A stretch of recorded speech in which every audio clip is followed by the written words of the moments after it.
घरभित्र यसरी ढुकुर आएपछि मैले के गर्ने त। अब यसलाई पक्रेर यसलाई बाहिर पठाउनु त पर्यो। चोट लागेको रहेछ।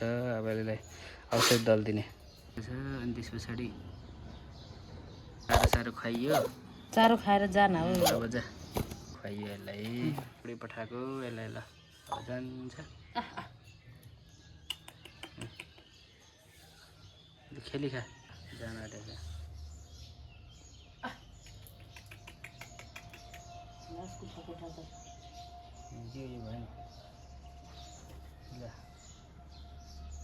जहिले आइज ल भात दिन्छु चामल दिन्छु। नाथे एउटा ढुक्कुलाई त पाल्नु सकिहाल्छु। ल खा।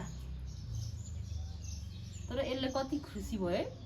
पक्रेर हामीले के गरेन छोड्यौँ उसले कति खुसी भयो। माछा भन्ने थियो र ठोकिएछ। ल